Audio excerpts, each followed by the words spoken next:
Kingdom OutKast Podcast is a platform for us to simply express our thoughts, opinions, and experiences concerning our faith and events around the world. We're here for your entertainment, encouragement, and edification of the body. We're humans like yourself and are not the final authority of views expressed. Only the Most High Yah is. Feel free to agree, disagree, edify, question, and comment however you're led to in the comments. We are many members of one body under Messiah and look forward to communing as a family with mutual respect. Shalom and enjoy the pod. Kingdom OutKast.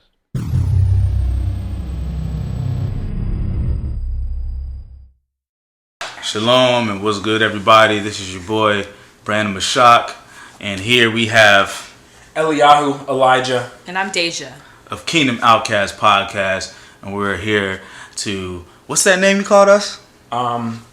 KO News Network. yeah. Truthers. Oh, the Truther News is? Yeah, the what? Yeah. Anyways, we tried, but yeah. So we're here, to bring you another great podcast. First of all, we appreciate all our supporters, and all the feedback that we've been getting. We appreciate everybody who's been commenting, sharing, and subscribing. And yeah, man, we're here to come with another podcast. Pause. What? Oh. Did we get the Cash App thing yet? No, it's not. No. Okay, we'll save this podcast. All right, and back on. So, how have you guys' weeks been? What's been going on? What's popping? What's happening? I've had a good, productive last couple of weeks. I've gotten back out into running. For the last, month and a half, I haven't run at all. And my excuse has been that I wanted my hair to be done. Yeah. So in order for my hair to be for me to wear it straight consistently, I can really not work out that much in between. But, I was like, forget the hair. Let's just get back out here. I would love to actually do a 10K race at the end of December, like what you sent me. Mm-hmm, so in order for me to do that, I need to pretty much get back out there. So I've been doing well with my fitness.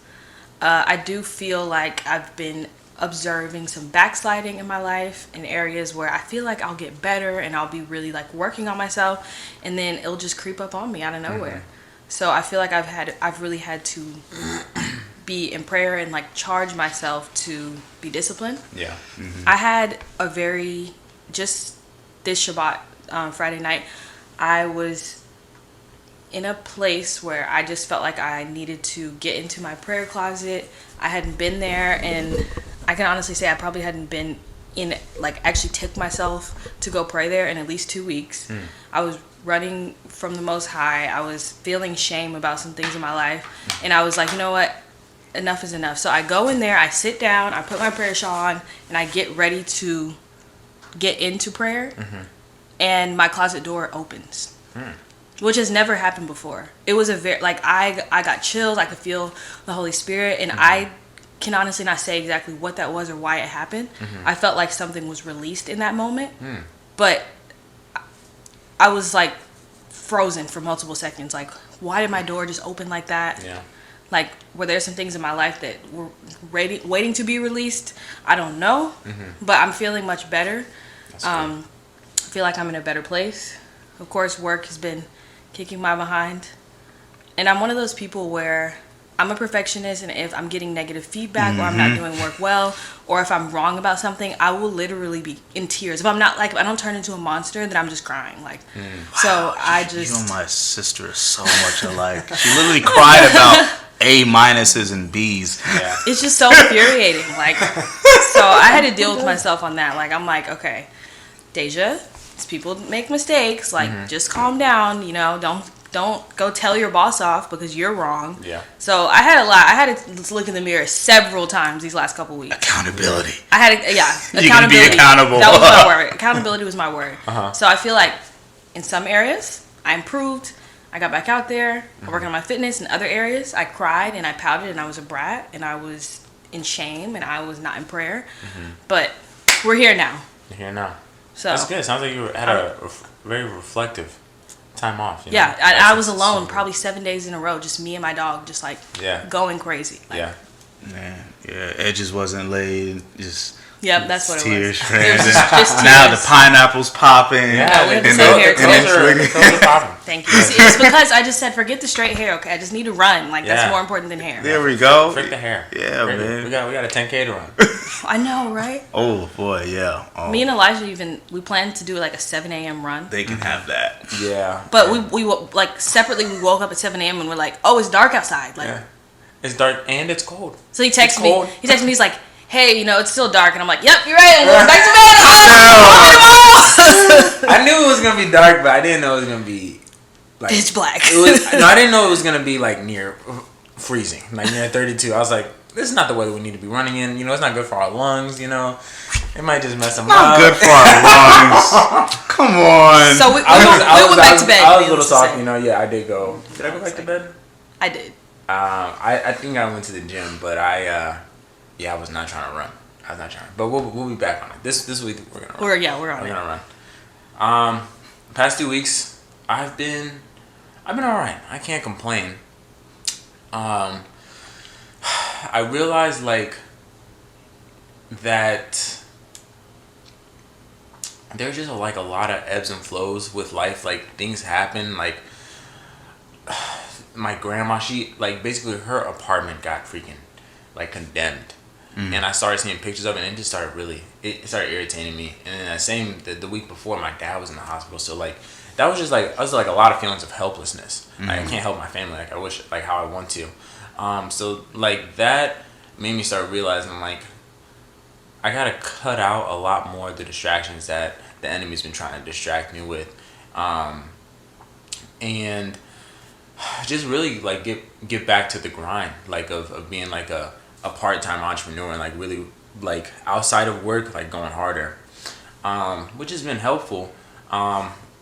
Yesterday I sent out a monthly newsletter to those that are on my email list, so that felt good, but I want to do a lot more. So getting back to doing lives on YouTube and just providing value for people. But I think right now, this season of my life, I'm realizing that I have to prioritize my relationship with the Most High above all things. So I feel before now I was dibbling and dabbling too much and trying to get to know women, and it was taking my focus away from the Most High and really my time too. So that's been good. Over the past 3 weeks, it's been I don't even have to keep my phone on unless my sister's gonna call me type stuff. I don't have to answer anybody. Oh, they don't like that. I know they don't like that. I love it. I tell you, They're because he doesn't care to answer my calls. no, listen, I love it, and I've been taking myself out on dates, going to the movies. Oh my Me God. Buy myself food. Oh, listen, I treat myself. Okay. Me too. I just went to the movies alone on Friday night. Yeah, I think I'm gonna. I hear that. I'm gonna enjoy this. I'm gonna enjoy this time by myself. Wow. I've been taking myself out on dates for a couple of years now. Years. I'm glad y'all get to know it. Yeah, Just it's be nice. alone. Yeah. Yeah, you gotta.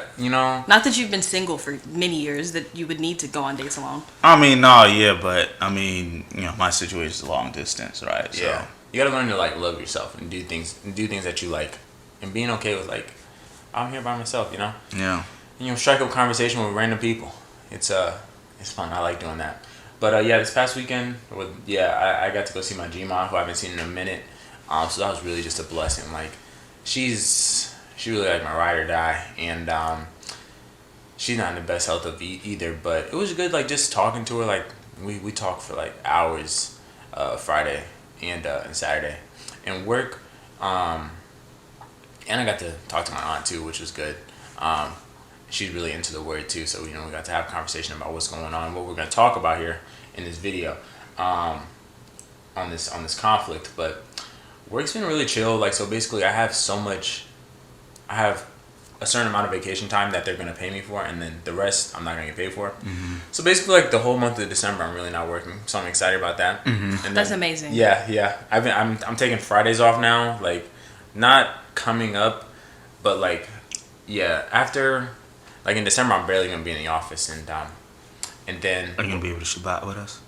Shabbat. Are you gonna be able to Shabbat with us? Not these next 2 weekends, but every weekend after that, because I still work Saturdays, but I'll just take the week off, but or a day in the week off. But I'm looking forward to getting in a role that is not working on Shabbat, so that I can worship on the Sabbath day, man. You know, and also just rest. I think like that's important. For sure, definitely. But I've been good. I can't complain. I had to jot a couple things down. First and foremost, pray for Jenny. Okay, she is in the hospital. Got in a really bad car. Yeah, she texted me while we was in Shabbat yesterday. She got in a really bad car accident. Pelvis injuries, spine injuries. Oh my gosh. Yeah, Lady Emma and a couple of people, visit her. I'm actually going there after this to visit her.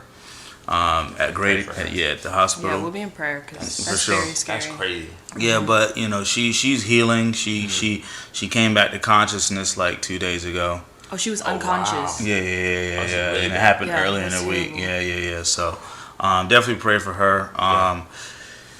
It's interesting, man. It's I've been experiencing a lot of classmate deaths.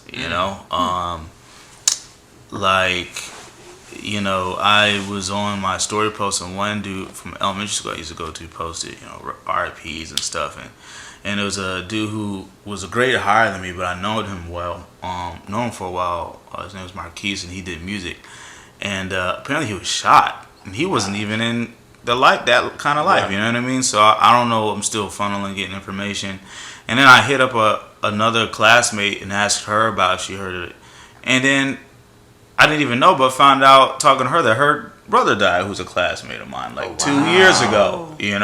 Fentanyl. Wow.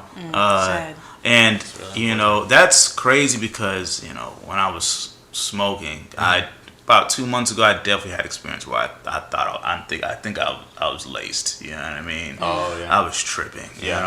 That's another conversation I tell y'all off air. Yeah. But Most High was definitely pulling me away from the devil's lettuce at that moment. But man. So just pray for people experiencing loss of loved ones. I mean, we already know there's a lot of loss happening right now, especially what's going on, across the oceans. But other high points, or interesting points. So last weekend, I have not been to a club or anything like that since 2019, right? But I was convinced to go to a little Caribbean spot, you know what I mean? And what was it, the Royal Peacock? And immediately realized why I don't club. Yeah. I hate standing in line, feeling like a child. I hate the guy patting me down. I want to square up with you for touching me in places, but that's your job, right? And the $20 shots. Yeah, that's absolutely ridiculous. But one thing that was funny is I noticed some fringes in there. Really? yeah. I noticed some fringes. I was like, "Hey, Ak, you a brew?" Yeah. It's like, "Yeah, bro, shalom." I seen your fringes. Yeah, shalom. Yeah. I didn't have mine on, but I was Yeah. they look. Now it's funny. They look like they didn't want to be spotted. Yeah. Like they knew they weren't supposed to be where they were at. Yeah, right. My fringes. Right. Fringes, But that was funny, man. But I won't be going to anything like that again for another year or two or something like that. It wasn't fun? Huh? No, I had a good time. Okay. I spent way too much money though. Oh yeah. Yeah, It was it's so expensive. expensive. And then as a man, if you see a lady in there, you want to get her a Yeah. drink, and next thing you know, your tab is running up. Tab was running up. And they constantly coming around. Would you like a shot? Would you like a shot? Would you like a shot? Bro, it's come on, bro. Yeah. $20, it's dumb. But and then you got the guy who you don't know if he works for the facility or not, that wants you to pay him for parking because he'll watch your car. Yeah. Oh, yeah. Right? Atlanta life, The Jays watch cars for sure. Yeah, but that was definitely interesting, man.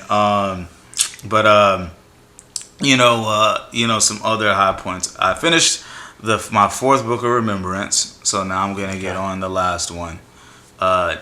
Beautiful. The last part I gotta finish in it though. It goes into the little book that Yakanan had swallowed. Where if you remember Revelations, he swallowed the book. The angel said that was bitter and sweet, but he wasn't able to tell the secrets. Well, this is a tablet translated from what was in there. Oh, wow. Which I've actually learned a little about it from the Book of Nations, the Descendants of Asher, that book, right? Mm-hmm. That went into it. So I'm really interested in getting to that. Some other interesting things, man, just with what's going on in the world. The sermons yesterday, Elder Philip talked about, it was called The Jewish Exorcist was his title, right? And it's going to be in 3 parts. Mm-hmm. But it got into like what is exorcism, demonology, demon possession and stuff. Mm-hmm. Your story about, your situation and the door opening, it's so interesting because I don't know if I've talked about it on the podcast, but I've experienced demon possession. You know what I mean? Mm-hmm. And dealing with spirits. And I actually had my dad text me this yesterday, because I never knew from his view, that experience. And I was able to contribute it to the lesson, to show him like, look, he showed a couple videos of stuff happened in church. And questions came up, well, how do you know if it's just drumming up with the music playing and stuff and know if it's real or not? Yeah. And one person pointed out that Bishop was actually even there. And Bishop pointed out, he had multiple spirits and they did not get released, even though they made it look like he did. What was he referring to?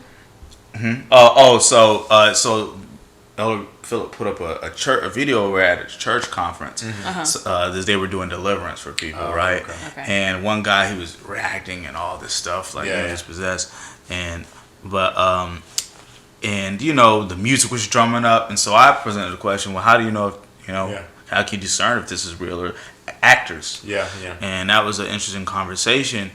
And then one person pointed out, well, Bishop was actually at that conference, that video, and he had relayed that man has multiple spirits that he didn't even get delivered. He didn't have the authority to. But my dad texted me this. I said, Shabbat Shalom, Dad, describe to me what the experience was like for you when you exorcised me at one time in my room when I was having my episode. He said, I bore witness in my spirit through the Holy Spirit that what I was dealing with went beyond natural anger. Your voice deepened and your eyes narrowed. When I began praying, I did not touch you, but rather I held my hand out extended toward you as if putting up a stop sign. You were crouched on the floor. I commanded the spirit to come out and leave, and you began to shake and convulse. Your eyes rolled to the top of your head. This went on for about 5 to 10 minutes. When the spirit finally left your body, your body went limp, and it was as if you were a little out of breath. Then I held you in my arms. This is my best recollection. I hope this helps. Got to get back to service. I've been able to talk about that like loosely, but when I read that and I read it in the microphone, it hit me like, wow, I was really in a state where this entity wanted to drag me to hell. Mm-hmm. Angry black man, you can end up dead or in jail. Could have, right, if I didn't get it together. Mm-hmm. And luckily, I had a father who had that authority, right? You don't have control over yourself. It's like you've given yourself up, you sold your soul, you've agreed to this contract. And so that was just really interesting. Or maybe not you, but from bloodline. From bloodline, if you were young, you could have just passed your generations. That's what a lot of people deal with this. Yeah. There is a misconception, I think, because what I've always heard, my grandmother and mother, is a Christian, kind of an older school of thought that a demonic spirit cannot dwell in the place where the Holy Spirit dwells. So therefore, if you are saved or you've ever been saved, that means you could never have this experience. And I think that's incorrect. I was fake saved. I was definitely fake saved at the time, I would say. Mm-hmm. I'd be tormented. Yeah, but that also goes with the idea that if I accepted Jesus as my Lord and Savior when I was in 3rd grade, and then I lived my life any kind of way until I was 18 years old, that means that no spirit could ever by any means. No, because salvation is not permanent, and it's something that you choose hourly, daily, every second, you can absolutely be nearly in salvation. You were in salvation, and now you've opened up the door for possession. Both can exist.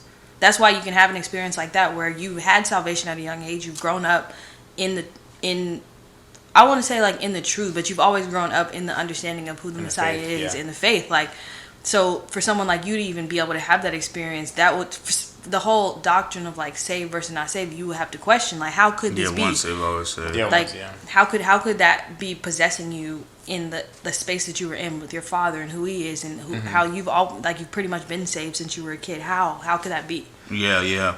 And that's why 2 Corinthians 11:4 is so important. For if he that comes preaches another Yahusha or Jesus, whom we have not preached, or if you receive another Ruach, which we have not received, or another Basora gospel, which ye have not accepted, ye might well bear with him.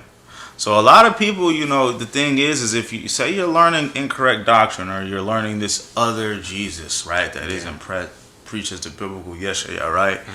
Well, you could have accepted something else, which has a lot of, people in faith think that they can do whatever they want, right? And just bank on grace, right? But yeah, that was a real experience for me, that I've had. And so it was interesting, like actually really talking about it publicly. I felt the feelings that I had from back then. But in wrapping it up, it's also interesting that I was talking to like a Jewish couple this week, and it's interesting because they saw my menorah, they see my fringes, they're like, wow, like why are you wearing that? Like, oh my gosh. I'm like, well, have you ever heard of the Ethiopian Jews? So they're black. Like, yeah, well. And then we went to, Jewish isn't exactly Israelite. Like, no. Right. And I'm like, no, but my tribe, Kikuyu, tribe of Asher, and your Talmud, it says, the 10 tribes were in Africa. I've read their Talmud to them. They look so amazed, like, oh my gosh, he knows the Talmud. He's in America. He's black. He's not Ethiopian. And then my name is Mashiach? So are you the Messiah? I was like, you fool! Like, no. Yeah, that would have just slept right there.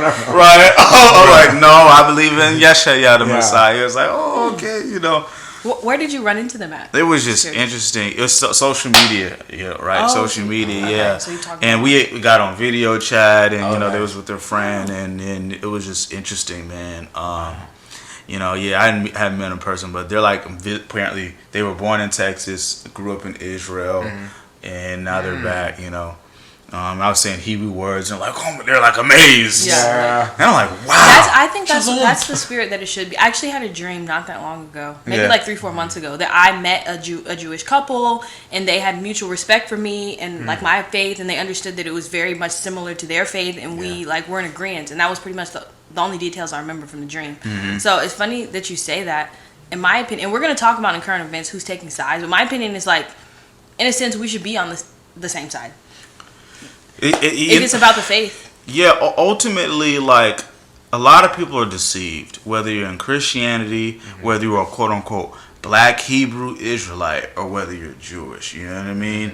A lot of people are being fed doctrine and history that is not true, which is why we are the Kingdom OutKast, because we are outcast from any of these religious titles, because we just looking for truth, and it might ostracize us from the broader groups, right? 1,000%. And so it's just very interesting. It was like, aren't you afraid to wear your menorah? Like, times is dangerous for us. I'm like, I'm about that. You know what I'm saying? Like, I'm out here. Like, I grew up here. Like, you know what I mean? And I was like, it might be more dangerous for you. Yeah. And that's than real. me. See how the tide turns. Yeah. It's more dangerous to be a white Jew right now than to be who we are. Unless you're inciting stuff like we're gonna talk about our brothers. Who would ever think that though? That's the tide turning quick. And that brings me to my last, and I know I'm so long with it right now, y'all, but that brings me to my last thing. What was so interesting yesterday, the book club. There's the church I grew up at. I don't go to the church anymore. It's a Christian church, but I'm a part of their book club because my boy who started the book club, he's there. He knows who we are, but he still, he still communes with, our Christians kind of like way more than I do. And the conversations came up about Zionism, about should we be taking sides, what should happen. Some people were talking about, because we're going through the book of Isaiah. Perfect. I really felt like being a part, the Ruach, I feel it in my fingers. I felt like it was leading up to that night. Because you had the Jewish couple earlier the week. Bruh. So I'm like, I was pressing my hand down on the table to keep myself from shaking. Because I was like trying not to take over the room. Yeah. Mm-hmm. You know what I mean? Good job, Brandon. I'm so proud of you. Keep going. And also, like, you like in seriousness, we're like, no, let me like actually calm down. I had to do that this week too, multiple times. I do that more than you think. By the way, I just got a lot of passion. Remember, man. I'm genuinely proud of you. That was like a real good job. Like, thank you. And it was so interesting because they have real questions. Most of these, Christians, they're really like, well, it's like, I feel like the Palestinians are the victims, right? And then one dude, he's on the committee at his school where they go to Israel with pro-Zionist things. And he's like confused. What do y'all think should happen? One person's like, well, I think it should be a ceasefire. One person's like, well, I'm like, this is not going to end no time soon. No. And I really got in the word, and I was like really hitting home. This is why it's important to know who Israel is and who you are in accordance to the Bible, so you're not confused and you don't become part of a great falling away and lose your faith, because this nation is not, which all Jewish people are not Zionists, by the way. It's important to know that. But this nation does not reflect what the word is talking about, right? I told him to word search in your Bible at Ashkenaz and look at the genealogy, look at the this and that, but when I really got into what could happen, how we could have in-country invasions, and that this is not going to end, it got so somber in that room, boy. You could cut the tension. It was sad. Yo, it was like finding out where it, because I showed them real evidence, Yale University, Harvard University. I showed them something. I was digging in.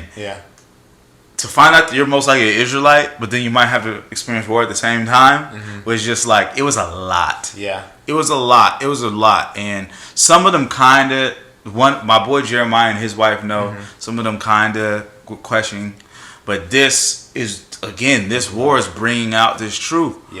And it was just, man, and I really had to drum up, y'all, we're in Isaiah.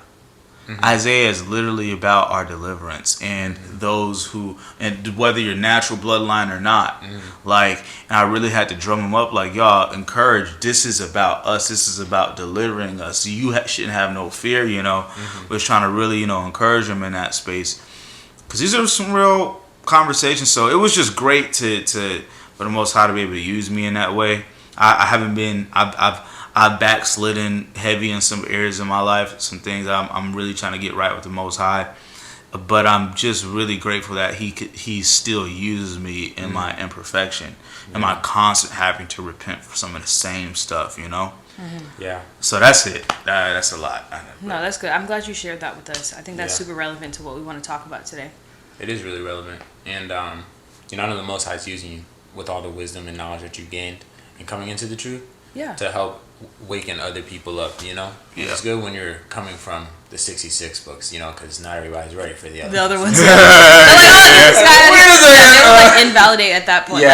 We don't know about this, but when you come from the 66, But it's dope because over the months, because we've been doing this for about over a year now, me and my boy Jeremiah are kind of in the apocrypha, right?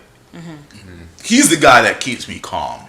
He's a little older, a little bit more poised, calculated. I'm just a ball of fire, like ready to just... Look at her. He's like, It's good balance. You're good. He has friends that keep him in check. Elijah's not around. I don't know what you're doing out here. I don't know what's going on when you don't have Elijah with you. Oh my gosh. Anyways. But yeah, man. So they've been warming up to some of these things, Apocrypha, blah, blah, blah. But this October 7th, Feast of Tabernacles event that has kicked off what we're seeing. All right, man. Y'all, look, we're going to just let's get into the precept. Let's get into it. Psalms 2. Yeah. Open up the Bible, stack government. Psalms 2.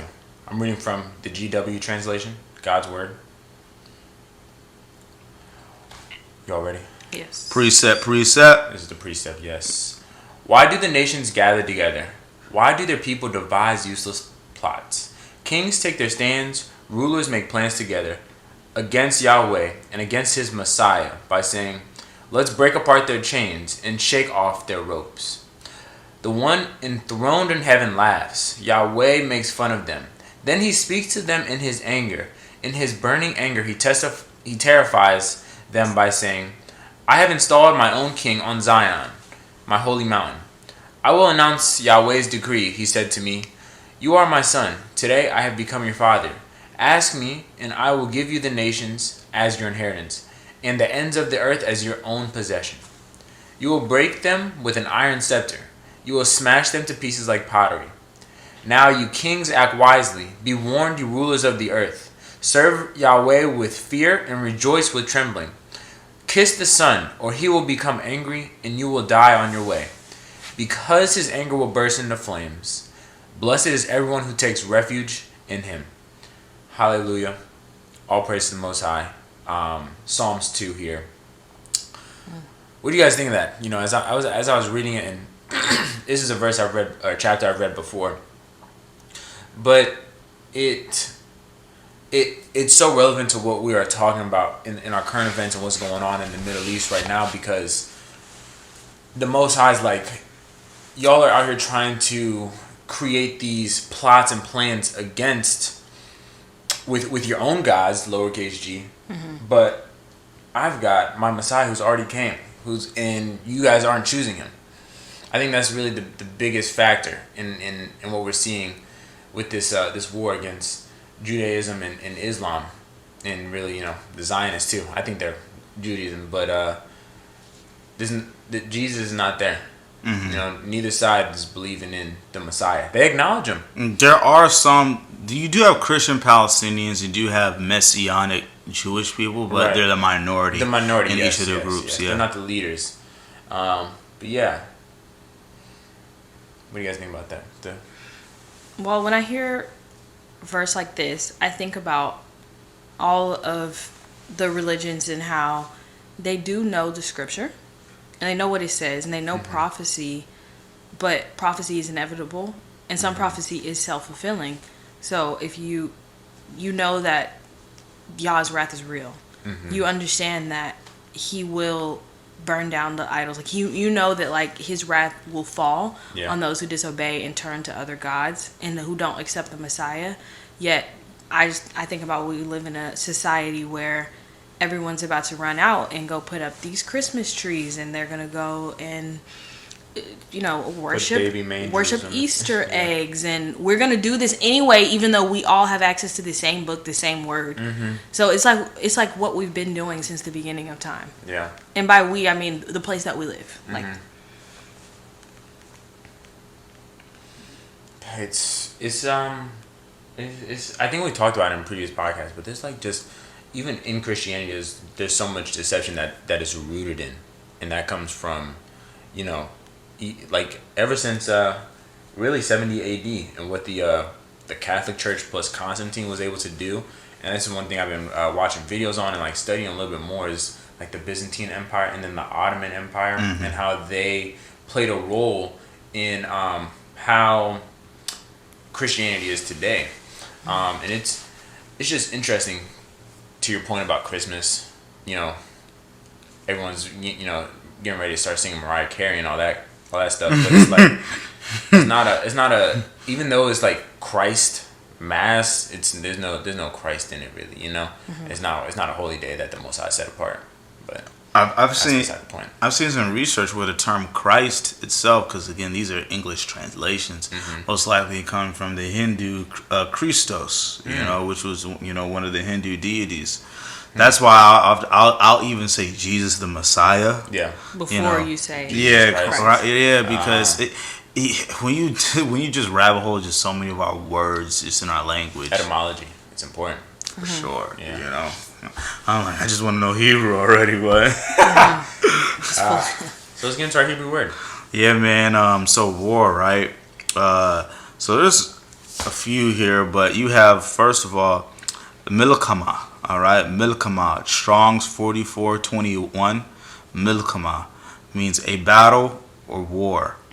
Word origin from lakam, a battle war. NASB translation: attacked, act, battle, battles, fight, military, onslaught, soldiers, time of war, wage war, warfare, warrior, warriors, wars, weapons of war. And the origin lacham is 3898, to fight, do battle. It has a couple of different, it has a lot here on that.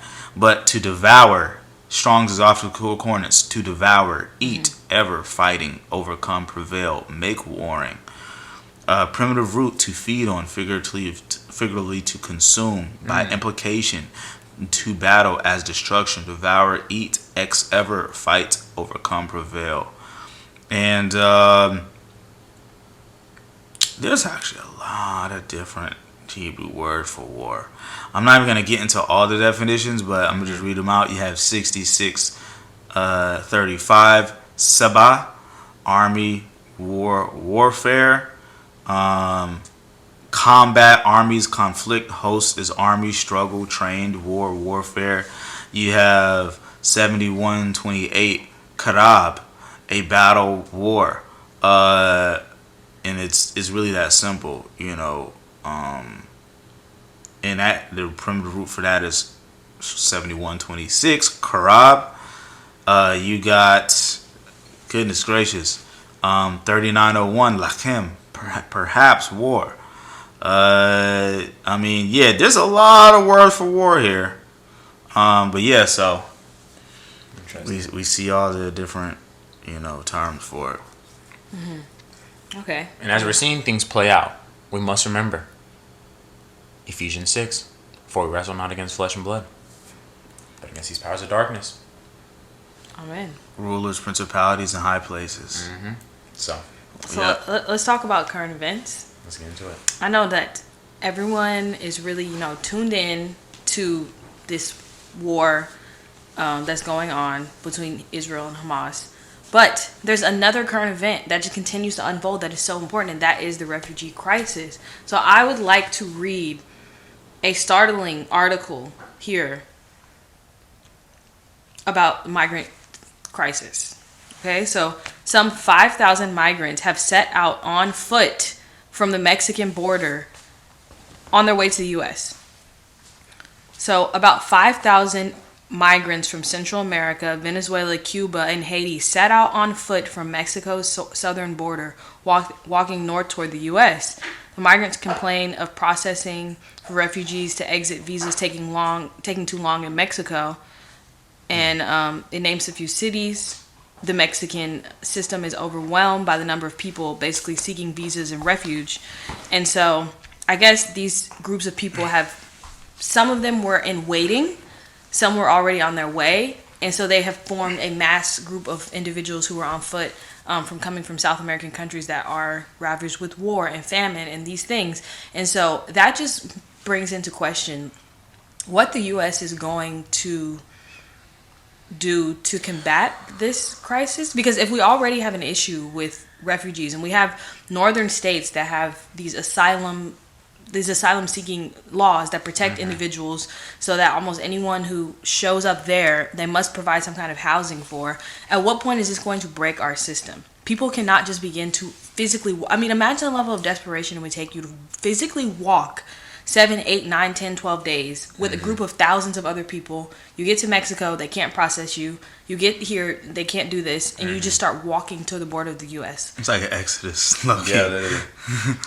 In the 21st century, there's apparently in either Mississippi or Michigan, they're even asking people to open up their homes, or a room for a family, or something like that. Imagine they start asking that in America, right? Hey, no vacancy. No vacancy here. At some point, something was happening in parts of the southern parts of Florida where these boats would keep pretty much just landing full of Haitian migrants and people. They were all stuck under a bridge, and they said, you know what, we're gonna put thousands of them on planes and just fly them back, and they're just gonna get back off in Haiti where they started. Yeah. There's not enough planes, enough fuel to just keep on flying people back to where they're coming from. It's a real crisis. It's real, and it's it makes me think about this 2024 presidential election and how hot these topics are gonna be. You know, because it's like these things got to get discussed. But what's the solution? You know what I mean? Because everybody wants to come to the United States, and it's like we've marketed ourselves as this place, you know, where everyone can come and have an opportunity. Not people want an opportunity, but this ain't the right time because America's it's going down. We got our own issues. We don't have enough internal. food, enough housing, enough resources to provide for thousands and thousands and thousands of more people. Yeah. And so the only thing is that our quality of life will just decrease. That's the only thing that's the only way we can accommodate hundreds of thousands more people here. Yeah. It reminds me, I can't remember the verse off the top, but it reminds me of a verse where the Most High is like, I think it's when Israel was going to be pillaged, you know, by Babylon, right? But you had a lot of Israelites running to Egypt. You know, the Most High is like, you think you're going to run to Egypt? Like, these curses are going to follow you, you know, wherever you go, right? Oof. And it's like, you know, I look at my Latino people as, you know, like they're the equivalent to... our brothers and sisters, like... Yeah, I look at them as the equivalent to the Samaritans, right? The mixed multitude that Israelites didn't look at Israelites, but they were still Israelites. This is why we have stories about the Samaritan man, the woman at the well, right? Like, think about it. The Most High first revealed himself, besides the disciples, to a woman and to a Samaritan woman as the Messiah. Like, that's, you know, Bishop William brought that out. And so, but yeah, it's like, y'all, like, if only y'all knew, like, that this, you know, I'm trying to put myself in their shoes, right? And it's like, if I was in their shoes, but I would still have the same perspective of the word and who we are as the people, what right? would you do? Yeah. Like, would I run to America knowing that this is probably going to be the first place to maybe, it's a house, like MLK said, I fear I may steer my people into a burning house. Or would I, honestly, I mean, it's going to sound cliche, but I hope I would have been like, let's go to Africa. Yeah. I mean, but that is the only country that's actually on the uptrend. But they can't get there, though. It's hard for them to physically get across the sea. They can walk here. I don't know why why they don't seem to disperse into the other Southern American countries. I was just gonna say that. I was thinking, like, if I was Latino, and you know, in the word and all that, I guess right now I would probably be gravitating more towards Brazil. Me too. I could probably blend in there. They have a growing economy, and they do. I thought I was hearing some things that Brazil was struggling, especially with the flooding that they experienced. And the fires, and they had just the Amazon had been on fire. Yeah. I mean, from a GDP perspective, like they're manufacturing more, but that doesn't mean like they're like, I think the global economy is slowing down. But I'm not gonna say like Brazil is like there's as much opportunity as here in America. They do have some political issues too, but if you're looking at, if you're like, where's some of these countries, Venezuelan, you know, or Haiti, that's a step up. Brazil's a step up from there. And this is the places where they're leaving. Like Haiti is like like almost inhabitable. Venezuela is inhabitable. Like they're leaving the worst of worst conditions. So why not?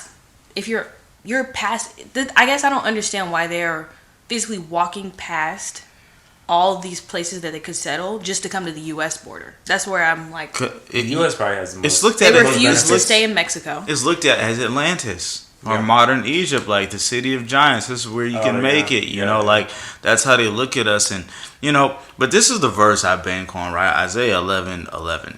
And this shall come to pass in that day, says Elohim, shall set his hand again the second time to recover the remnant of his people, which shall be left from Assyria, from Egypt, from Pathroth, from Cush, and from Elam, and from Shinar, and from Kamath, from the islands of the sea. And she shall set up an ensign for the nations, and shall assemble the outcasts of Yashra, and gather together the dispersed of Yahada from the four corners of the earth. Kingdom OutKast Podcast. The envy of Ephraim shall also depart, and the adversaries of Yehuda shall be cut off, and Ephraim shall not. Oh, I love this verse. And Ephraim shall not envy Yehuda, and Yehuda shall not vex Ephraim. we should not envy our Latino brothers. They should not envy us, right? Yeah. But they shall fly upon the shoulders of the Philistine toward the west. We're the west. They shall spoil them of the east together. They shall lay their hand upon Edom and Moab. A lot of people look at this as the Edomite country, right? And the children of Ammon shall obey them. And Ahiah shall utterly destroy the tongue of the Egyptian sea. And with his mighty wind shall he shake the hand over the river, and shall smite the 7 streams, and make the men go over dry shod. And there will be a highway for the remnant of his people shall be left from Assyria, like as it were, like it was to Yashrael in the day that he came up out of the land of Egypt. We're living in the buildup of this verse right here. Absolutely. It's literally saying here that northern and southern kingdom won't vex each other anymore. Samaritans and Israelites, Latino natives and Negroes won't envy her. And we see them piling up here. Yeah. And it says they shall fly to the west. We're the west, right? They shall spoil them of the east together, you know? We see what's going on in the Middle East. And it's talking about how he's going to smite the Red Sea again. I'll take y'all back to that Africana Encyclopedia of Diasporas from University of Pennsylvania. I read y'all how it admitted there the Ohio River was the Jordan River, the Atlantic Ocean was the Red Sea. You know, again, this is still a question for me. I know. I look at this as Egypt, but you know, But I mean, look, we're there. Yeah. So essentially, that answers my question as to why they're coming to the U.S. border and passing up Mexico, passing these places. Yeah. In theory, possibly. You know, so it's like for the time being. Well, let me go to the border right now and start just helping. So let me go give me a woman. So he said he wasn't thinking about women no more. I was joking. So I mean, when I read that, like, if I had the means, I'd probably want to take my family to Africa. I mean, look, you have mad countries right now over there getting rid of visas. Rwanda just got rid of visas. They're saying just come here. You're welcome to come. Descendants of Africa. They're saying the Kenya is getting rid of the visa this year. Like, mad people are getting rid of the visa to make it easier. So if I had the means, if I was in a position, I would try to bring my people there. But it does make sense to come here for the time being. That's what people are going to start to do in what we call the Middle East. I won't call it, but I guess technically Northeast Africa. They're going to start. I think they're, instead of trying to come here or come there, because there's the same crisis is going on right now in Afghanistan. In Afghanistan, they're kicking out all these people that they consider to be Pakistani. Or whatever. Okay. Like there was a migration of like some million Pakistan into Afghanistan, so they're kicking them out. They're doing the same thing. They're having migrant crisis, tent cities. They're going to start coming further down into Africa where they can settle happily. That's what I think is going to happen. But yeah, we could go on about the refugee because it's happening in all these other places. But I want to talk about taking sides on the whole Israel crisis. In the war. Yeah. So this is one of those things that confuses me. Like when I say I get so confused, like as to who is taking what side and why. So we've kind of like written out who we think is on what side, and let's like talk about that. Yeah. So when it comes to the Palestinians versus the Israelis, we know that we saw a recent collision between Hebrew Israelites in Chicago clashing with Palestinian Americans who were rallying and protesting. Camp Hebrew Israelites. Okay, so which why... we love those brothers too. I have no idea why... The campers. Hebrew Israelites would have any problems with American Palestinians who are rallying. Did y'all watch the full video though? Like, did y'all see the video like before like the fight started? No, I just saw someone running across the street. The next thing you know, all these people are fighting each other. I saw a dude on the microphone, but I forgot what he was saying, if I'm being honest. I don't know if he was inciting people. Were they just, like, those two groups don't have anything to technically, like, theology-wise or whatever, to fight about. So was it just? I mean, there's theology that It's about whose land it about is. like Okay. So one thing I brought up in the book club yesterday again as well. The thing about taking sides is, well, even the Arab world did enslave Africa for 1,000 years before. This is why we have many Muslim Africans, right? Just like a lot of us are A Christians. lot. We have a lot of those. Right. This is why we have a lot of Christians, after our recent slavery, right? So it's like, well, neither of them really, it's neither of them land. Now we look at, it's been the Palestinians, right? Because they've been there for much longer than, the Ashkenaz, right? But even before that, who was there before they got there? Okay. They So that took makes it. so that makes sense then if they're out there and they're like, y'all are protesting saying this, but oh, by the way, this was our land first, and by the way, you helped enslave us. So that would make sense. The next one I have And we don't know what he actually said, but this is our speculation. speculating as to why, in general, a Hebrew Israelite would have any qualm with a Palestinian American. Yeah. So the next one, right wing Americans, conservatives versus Hamas. I watch The View. I follow some conservative American people who speak on political topics, and they are super anti-terrorism, anti-Hamas. Far right wing Republicans are like, we must aid Israel because this is a war against terrorism. What is the root of that? I mean, go ahead. I'm just gonna go back to Psalms 2. I have set my king on the hill of Zion. The right wingers, they don't believe in Jesus for the majority. I'm gonna go with Yahshua, white supremacy. and Hamas, like without Jesus, that's why there's conflict. But I think that right now people are in all these ones that we're going to talk about. People are really taking sides. Some a lot ignorantly too. Yeah, ignorantly and basically kind of spoon-fed information. I think you gotta. One thing is you realize that the history that we're taught from K through 12 is it's like milk. It's really milk, and it's we're spoon-fed so much information. So if you don't really try to get, one thing I try to do is get history from different perspectives. But the right wings, which is typically associated with the Democrats. No, Republicans. Oh really? Yeah. Oh okay. So I'm talking about right-wing conservative Republicans. Oh. I thought right, left. The left is like. Oh, that's liberal. more liberal. Oh, okay. I thought left was Democrat.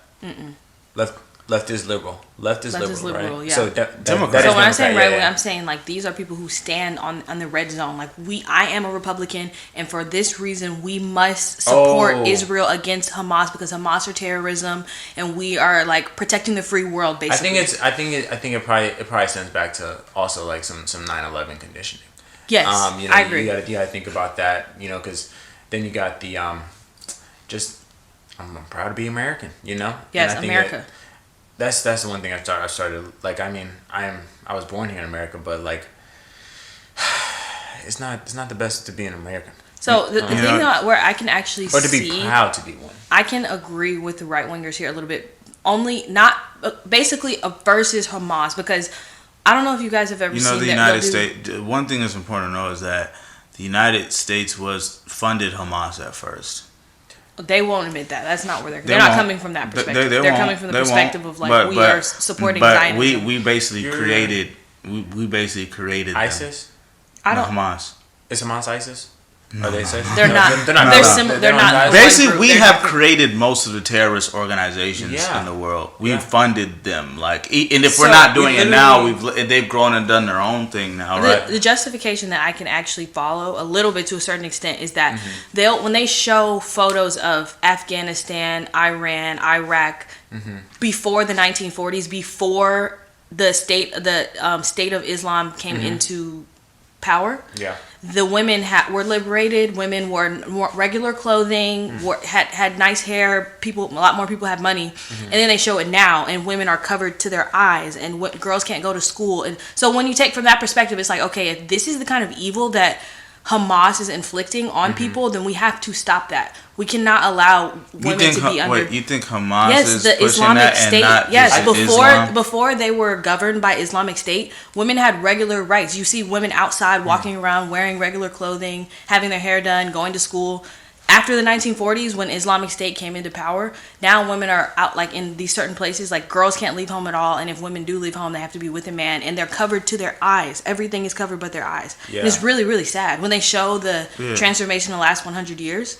So I, of course, like I'm gonna who have can to support research that personally, but that's the right wing's perspective when they're putting out propaganda against them. They're saying this is what they do to countries when they move into nations and enforce this Islamic State. It changes everything. To your statement and to the right wingers, let's not forget that since the 40s, it's really been the West's influence geopolitically that's probably it could have played a role in the Islamic State wanting for their society not to be corrupted how the Western society is, right? And to lose its values.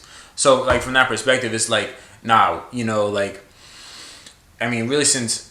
And I was thinking like really the 80s with like Desert Storm and like just going over and trying to, with Saddam Hussein and all that. It's like we don't want for our society to look like yours, but America still, which is, I'm saying like from the right wingers, like they got to realize that the United States played a role in this, as well as in this conflict too. Like they played a role in trying to get other societies to conform to, this democratic republic, loose-based society that not everyone is going to get with. And that's why Africa's pushing them out, and granted, either way, like, you colonize, like we can relate, and you genocided people for decades and decades and decades. There's bound to be, like, it's the Nat Turner situation come out. And that's basically what, Hamas would be. Now, again, I don't know about everything you also saying about the stuff that they've been imposing and the women and stuff like that. But it's something you can see when they show you now modern day Afghanistan. You can see that every woman is covered. Every child is covered. I just don't know if I'm not educated to confirm or say if that is because of Hamas. It's because of the Islamic State. I'm thinking because of the religion. I'm thinking it's the religion, the state, because you do have Africans who dress similarly in African countries as well. Like I got a Yoruba, restaurant across the street from me, and they're Islam and they, they're covered now. They're not covered to their eyes, but they're covered, so. Right. And there's a preference thing. I guess that we can't really say the difference between but when Islam looks different in different places. The reason we have separation of church and state is for that reason, because when Islamic law based on their holy book, the Quran, becomes the law of the people and the interpreters become the caliphate or whoever, like the caliph, that's where it can get sticky. So that's why I think. But so the next one, speaking of Africa, is Hotep's versus Zionists or the state of Israel. I don't really know much about what Hoteps think. I know some Hoteps is trying to jump on the Israelite train. That's what I know about because them, then they technically, based on their belief, they actually aren't part of the. Hoteps don't exist, so they're like, all right, I guess we're Israelites. Otherwise, we're not in the story. Like, we're actually the ruling class. I've been ignoring Hoteps because Hoteps is just kind of annoying to me at this point. Yeah. Still love y'all, but I don't know what's going on with y'all. They're on the side of the Palestinians, I think, for colorism only. It's like, okay, clearly this has something to do with colorism. The people that are in power are a little whiter. The ones who are being oppressed are browner. So y'all are shallow. We're going with the browner. Y'all are shallow. Okay, so the last one I want to talk about is the Proud Boys. So we're not just talking you're a Republican. I'm talking about you're the Proud Boys. You're the MAGA group, Proud Boys versus Zionism. Confederate flag. You're not going to take my guns from me. Swastikas. We're talking you studied under Hitler. You're a Proud Boy. Versus Zionism. You know, the irony of you saying swastikas is that, Ashka Nazi and the fact that they're actually tagging Palestinians that they've detained and released with, you said the Proud Boys. You said they rock swastikas, right? Yeah. The funny thing about that is Ashka Nazi. They've been just like how it was taught during the Holocaust. They've been tagging people with ID numbers. Palestinians they've been releasing, which was the same thing that led up to the Holocaust. Now we have an ID number that everybody can see. And you'll see people walking around with these blue tags and identification numbers on their wrist or their ankles. It does. This one, it's like the same people almost, against each other. Exactly. That's why I was confused before this even happened as like an event and something for the world to look at. I was super confused when I figured out that the white supremacists are in support of Hitler. And they are anti-Zionist because of their anti-Semitic views on the Jewish state.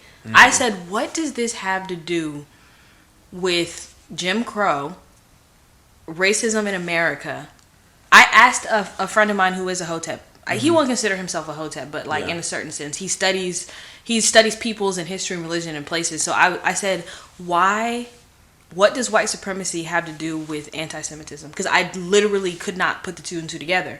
And his explanation was that when the Jewish population was in Europe and in these places, and the population started to grow, they were seen as black. They were seen as more blacker because of their features. Okay.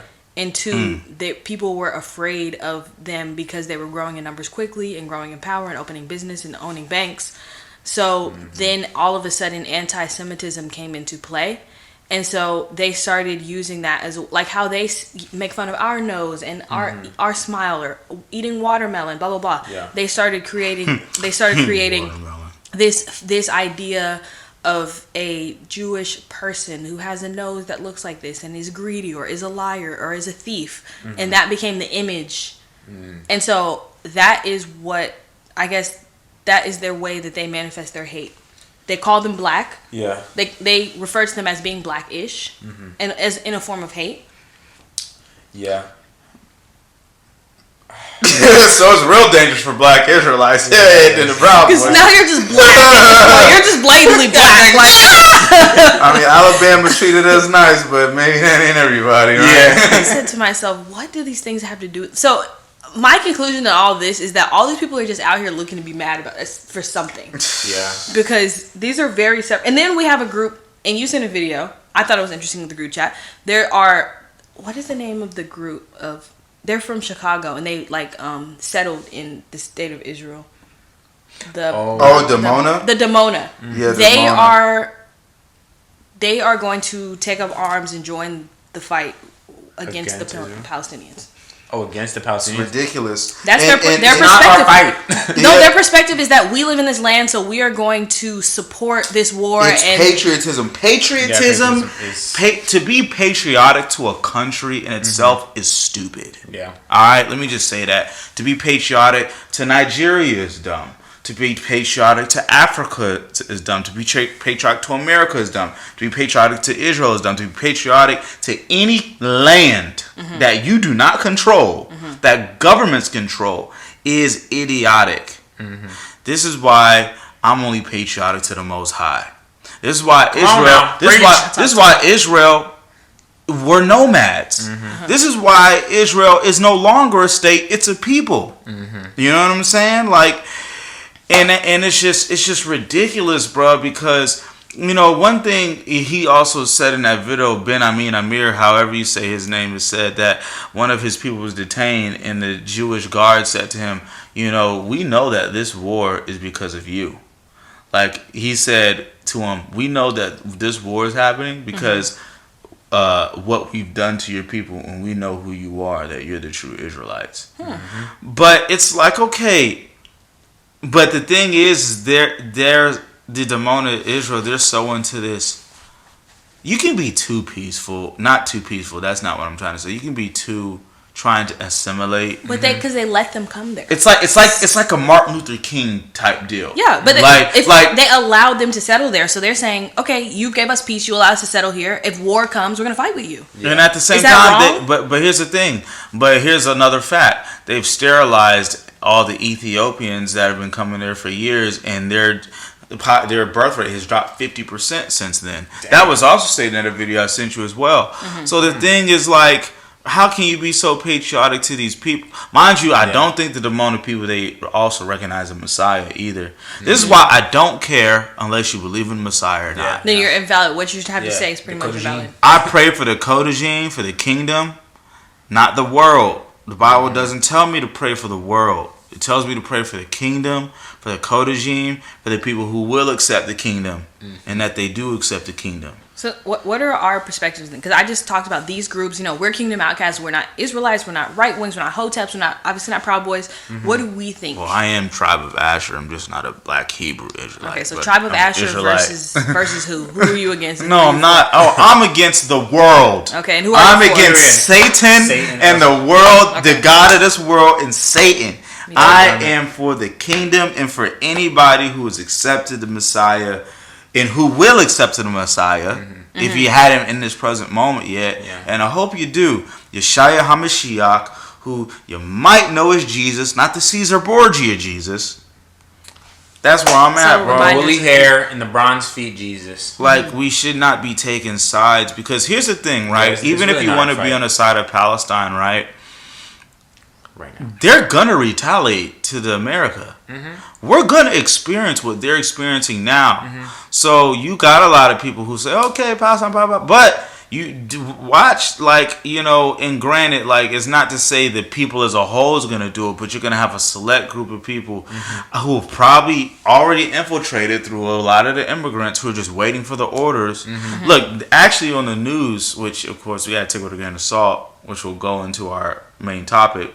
We're talking about we're now, expecting cyber attacks by Islam, right? Where it's like we just had bank issues this week, we did. There were and so there's probably going to be in-country invasions. So okay, cool, but now when you're picking up your half blown apart baby and carrying it to the hospital because the Islamic world has now retaliated to America, even though they don't realize we are not, all of us here in the state are not on any, we're not on the side of Israel. Exactly. They don't understand how mixed it is. Everybody in here isn't patriotic. It's a country of immigrants. Yeah, I sure hope they don't retaliate. I don't know if that's... People have already been, it's already happened. Fighting, there's been stabbings of Muslim people, of Jewish people. There's been fight, it's already happening. And just like Albert Pike, 1871, a social cataclysm. We're experiencing the social cataclysm right now. That's real. Elijah, what side are you on? Eliyahu, I don't know what tribe you would identify with. Whose side are you on? Oh, Brandon said it best. I'm on the side of Yahshua HaMashiach. I'm a servant of the Most High, and I congregate with my fellow believers in Jesus and those that are serving the Most High's kingdom. I really don't believe that, as of right now, this is not our fight, what's going on in the Middle East right now. And when it is time for us to stand up and be recognized, then we will stand up and be recognized, and do what needs to be done.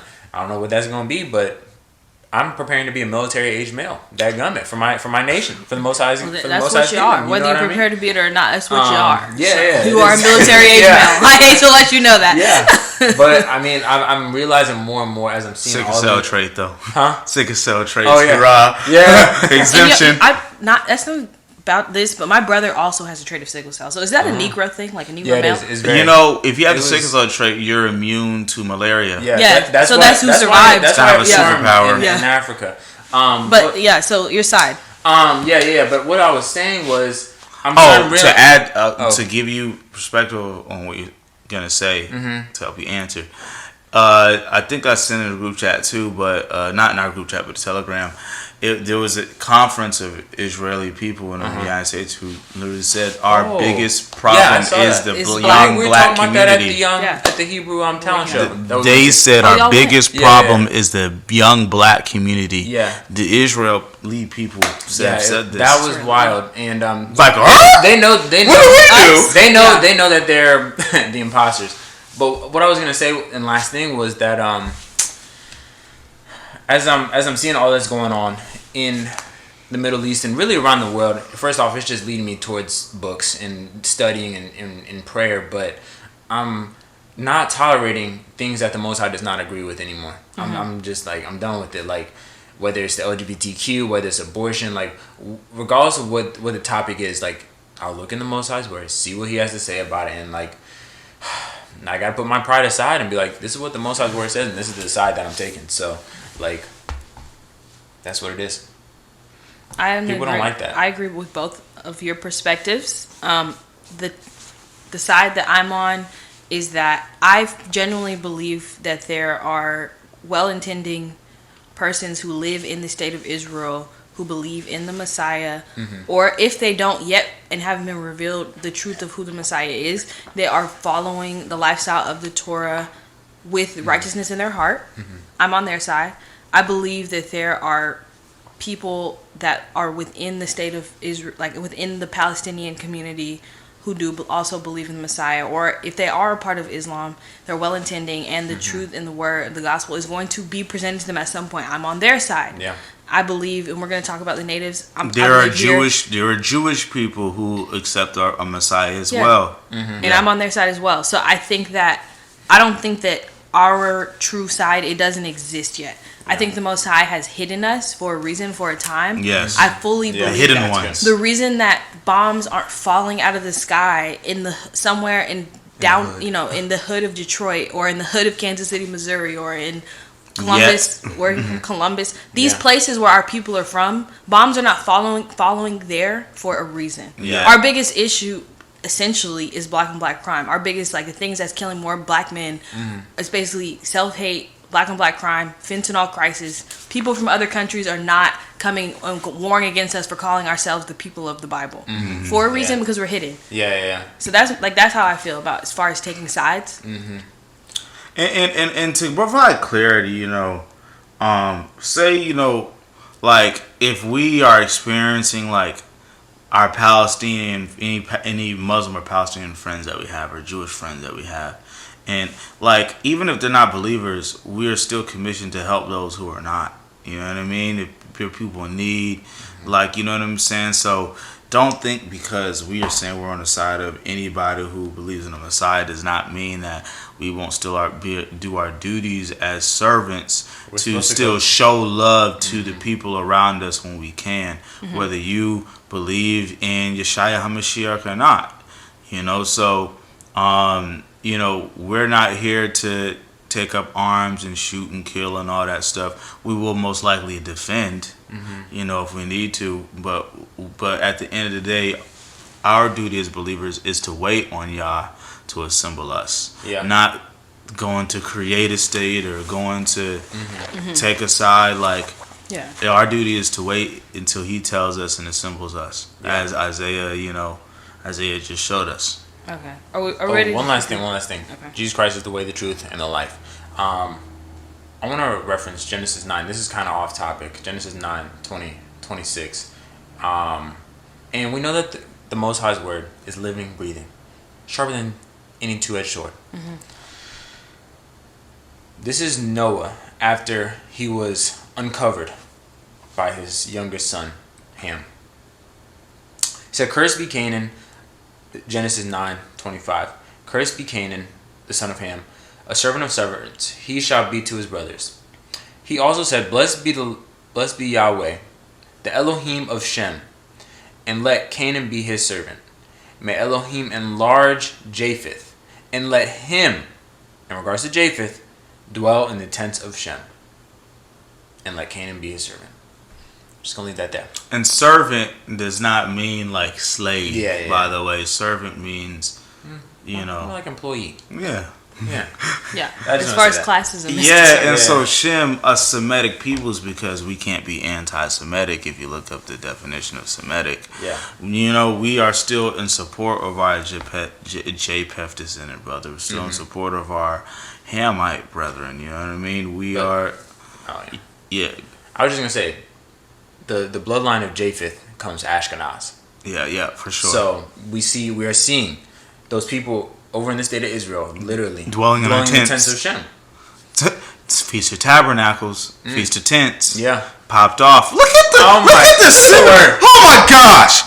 Goodness gracious! So excited. Yeah, we gotta redo it. There we go. Yeah. All right, let's do a question. Oh, that's a bar. Let's finally hit our main topic, which I don't even think we're going to take long here, but we want to talk about internet censorship. Basically, real versus fake news as it relates to... Because everything we've been talking about and we're seeing, these are things we're seeing on our phone, we're seeing on our timeline. My timeline shows me that everybody is pro-Palestinian, so I don't even know how there's a war, because according to my timeline, every last person on earth is on the Palestinian side. So, I mean, I don't know if internet censorship is playing into this. Like, what do we think about what has to do with this war and this current news? Go ahead. I've noticed a lot of Christians they were first pro-Israel and they've changed sides to pro-Palestine. My timeline, I've seen that too. That's so true. I'm seeing dead children every day on my timeline. And I don't see that at all. I don't know why, but I'm glad. I've been seeing some dead children and like just the attacks and stuff, but the algorithm knows that my heart is not strong. That's what I was just gonna say. I was gonna say the algorithm. I think we should. It knows that I'm a woman. The algorithm knows who can understand real news and fake news. I think we need to get used to my seeing algorithm it. has not shown me any dead babies or anything, and I am glad because I cannot take that. I will cry. I'll be at work just crying. It's good to get numb now. No, I don't need to see that. Before it gets crazy. There's a lot of... I don't know, like... I think we were talking about this as we were coming up with the topics. I don't know if there's necessarily fake news, but it's like news that you really don't need to be focused on. Mm-hmm. Like Trump dealing with some tax issues. That don't freaking matter right now. He should be held accountable for all that fraud he been doing. Was it fraud? I know some scammers at Linux right now. I know some scammers at Linux right now. He needs to be held accountable. So many real estate moguls inflate. Man, I would finesse taxes if I was him too. He didn't, but he's doing fraud, every kind of fraud. I'm talking about fraud, like causing other people to lose money. Fraud. Yeah, I mean, if you're causing your insurance company to go bankrupt or something, like, but yeah. that's all I'm gonna say is, no, it's real. Like, all it's I'm gonna real. say is, I have a roof over my head, and the Most High has blessed me with graphic design animation. That's all I'm gonna say. Okay, so I don't know. It's okay to fix your dog's papers to say that your dog has shots that don't have it or whatever. Those are small things. To valuing properties at billions of dollars that are worth hundreds of thousands of dollars. You are lying and stealing. What I'm saying, what I'm referring to in the fake news is that there's news that's important and then there's news that's just distraction. You know, that's part of conditioning people to just being spoon fed things that just don't matter. I'll see something on CNN where it's like Hamas attack or Israel attack, and then when you start reading it, they're like 1,200 casualties. Mm-hmm. But millions of people live in Gaza, so 1,200 people dying. I'm not trying to make it invalid or like say that death is not. Mm-hmm. I think 5,000 is closer. When they get to showing hundreds of people on death tolls, it compared to the population or the people who live in that area, I'm just like, why did this really make such news if 10, 15, 100, 200 people died? Of course, every life matters. Yeah. But in the grand scheme of how large that country is or how populated that is, like if 8 million some people live in Atlanta and 200 people die in an apartment building catching on fire, I really don't think that would make national news. Oh, that would. Because there's so many people that, like, in the US of A. Like, I think just people dying in general is going to be on the news because fear. It's fear. It's like it's just how they promote the news. But when you think about it, I guess like proportionally, it'd be like it's still a lot of people, but their lives mattered. But it's like it's not like it was a population of 100,000 where 1,000 people died, where you just lost 1% of the whole population. I do think the 5,000 numbers I've been seeing is accurate. Okay. I mean, it's about I've been seeing like from multiple reports. But is that not light for and war? People from the country? Is that not light though for if you're actively at war and you're saying the total of death is 5,000 people? There used to be times where that'd be one battle. For a week, 10,000 people would die in a battle. I mean, look, war has been here since the beginning of time. Like people die since the beginning of time. Like we don't even get into like how many people in Africa die from things and all this stuff. Like people are dying everywhere all the time. You know what I mean? I just think this is the start of World War III, and I don't think we've seen anything yet. Yeah, I want to say that on taking sides. I forgot to say that, but like we're starting to see countries taking sides. Saudi Arabia, Iran, North Korea going on the side of Hamas, and then we're starting to see the United States send aid over there. They actually even attacked Syria. Yeah. The United States did. They attacked Syria. Like, just When any at first they excuse. said, Yeah, they were like, let's just in case they get out of line, we're just gonna drop bombs here ahead of That don't time. make any sense. But Pastor said something interesting. And it was about Turkey. Turkey's one of those. It's like a sleeping giant because they are a nuclear. They're a major nuclear powerhouse, basically. and they just joined. They haven't been at war in a long time. Yeah, they haven't been at war in a long time, and they're extremely Islamic. Not like extreme, You know but what's like they're ironic? Islamic State. Because the Ashkenaz was known as the Turkish Khazars. Turkey is right by Ukraine, right? But It's because of the Asian. religion. But they Yeah. lost the war and they became Muslim. Before that, they weren't Muslim. That's what I was trying to say about these countries where women have to do things they didn't used to have to do. Yeah. They lost and became Muslim. So they're saying if we keep letting them conquer places, then everyone will be Muslim. So And we the have Turkish to. Khazars became Judaism because Christianity and Islam was suffocating on both sides. Yeah. And they adopted Judaism. So they're literally this. They're literally the similar people, just different religions. So now they're on opposite sides now. Yeah. Yeah, I agree. Yeah, I did. they should be on the same side as each so other. weird, bro. I think so too. Golly. And you got just the renaming of all these places too. It just freaks it all the way up. Yes, I freaks just it want to up. know Freaks like what someone's timeline looks like who actually lives in the Middle East. Yeah. I mean, it probably looks like they're seeing. They're probably looking at all the craziness. Yeah, I mean, or I think nothing. there's jamming, so they might not even have They're at access. the beach They might not chilling. even access to a timeline right Yeah. now because of connection. Speaking of censorship, I've been censored since 2020. I mean, so I have 12,000 followers on Instagram, and I average like 5 views in my story, 2 likes on my Insane. page. No, like bruh, it's like they not showing nothing to nobody from my page. It's crazy. And so it's like you have much bigger accounts because people actually seek their account and go to their account to see stuff. Yeah. They're gonna continue to get traction. But of course, mine being a smaller account, like people aren't. I don't know how many people are typing in B Shack of a Shar and So it's just like I'm getting. So they're definitely not wanting too many people to see. That's what it is. These sides. Yeah. And what's going on, especially if you're sharing the Bible verses or stuff about we're the people. They definitely censor that. Like, Yeah, they'll be quick to take that down. Yeah. All you can find is clips and so forth. That's all part of a the lot of people censorship. have accounts taken down or making backup accounts. It does scare me that they can use deepfake and AI to create images of things that might not be real, because those are really hard to tell. Like, and the better it gets, the even harder it is to tell what's real. Yeah. I mean, there was a Black Mirror episode about that, about just like fake images and fake people saying things, That and didn't videos really and happen. things like that. But it is getting bad. I saw an AI generated video of a car on fire from a car bombing, but it was AI. It was fake, and it looked real. I was like, What's and I the mean fact? the false flag events. You got the crisis actors and stuff. So it's like that kind of plays into it too. It just makes it all the more easier to deceive people and be like, oh snap, Mexico just attacked Texas type stuff or something. And you're like, oh my gosh, yeah, now the I gotta border. go there. Yeah, and then you see it and it's like emotionally Not charged happening. now.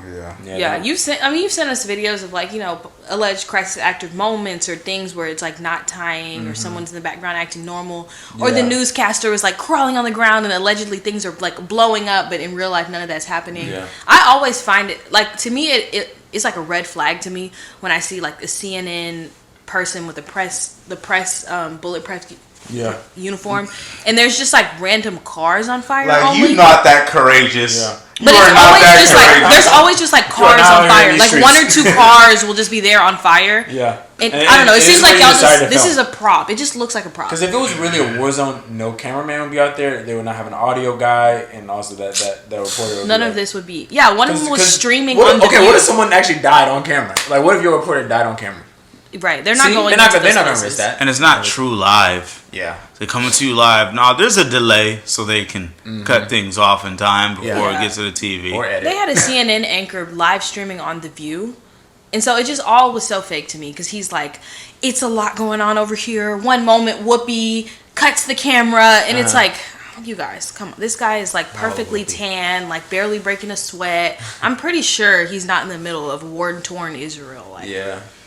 study to show yourself approved with all the information that you're getting. Pray for the spirit of discernment too. Yeah. Okay, you guys, I'm super excited to talk about our alternative thought. So this week, let's talk about Thanksgiving, 1, and 2, the connection between Negroes and Native Americans. Yeah.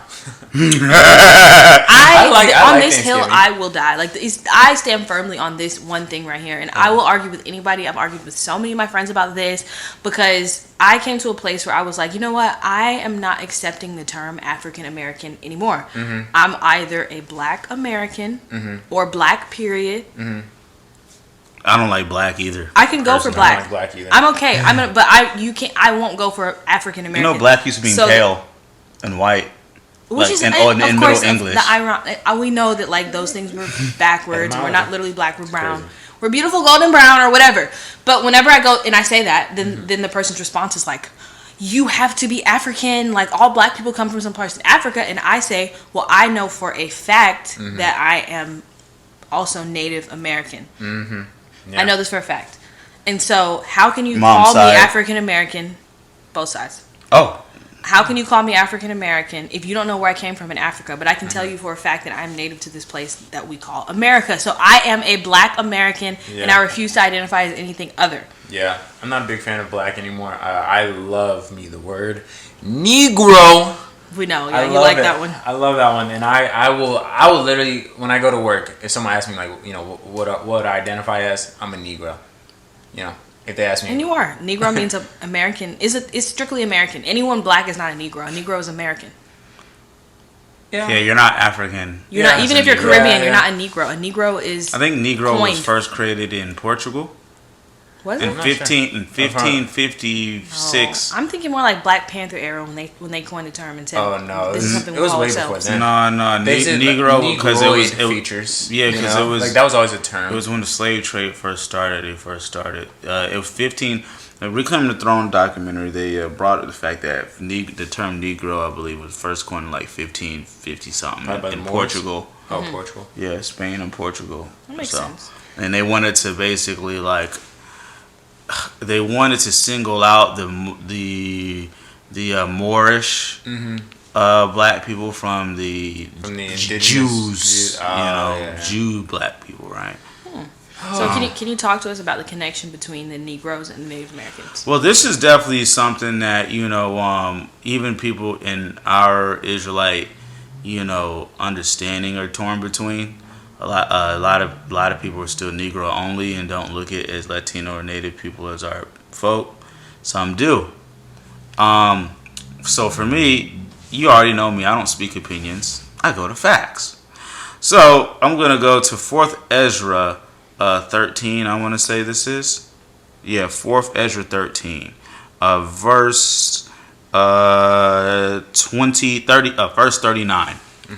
And whereas you saw he gathered another peaceable multitude unto him, those are the 10 tribes which were carried away by prisoners out of their own land in the time of Hushai the king, who Shalmaneser king of Assyria led away captive. And he carried them over the waters, and so they came into another land. But they took counsel among themselves that they would leave the multitude of the heathen and go forth into a further country where never mankind dwelt, that they may guard their statutes which they never kept in their own land. And they entered by the Euphrates, by the narrow places of the river. I've had maps that show the Euphrates River in Nigeria. For Elion then showed signs for them and held still the flood till they were passed over. For through that country there was a great way to go, namely 1.5 years, and that same region is called Arzareth. Then dwelt they there until the latter time, and now when they shall begin to come. This is basically... Now, it's important to note that I think it was 722, 4th Ezra 13, starting verse 39. Now, it's important to note that Assyria first pillaged Israel in 7022 BC, and they start to exile them in 539 BC, okay? And so that's around them this would have happened. Now, this was written around 150 to 50 BC, by Prophet Ezra, right? Now, 47. It talks about these Israelites who were exiled to Arzareth, and some that traveled through the countries to a land where never mankind dwelt, right? Meaning they would have come up through Asia, through Europe into Alaska, from Canada down into North America. Now, when I talk about America being Egypt, I'm mostly talking about more of the South America area, personally, as far as the maps that I have. So that still would have been a place where never mankind dwelt, right? Now, this is talking about the ones that stayed in Africa. 47. El Elyon shall stay the springs of the stream again, that they may go through. Therefore you saw the multitude with peace. Those that be left behind of your people are they that are found within my borders. Now when he destroys the multitude of the nations that are gathered together, he shall defend his people that remain. So it talks about the ones that traveled away to this other land and the ones that stayed in Africa, or Israel, right? Now, if we go to the Jewish encyclopedia, all right, Arzareth, the name beyond the great river, far away from the habitation of men, in which the 10 tribes of Israel will dwell, observing the law of Moses until that time, the restoration, according to 4 ESD 845, Columbus identified America with this land.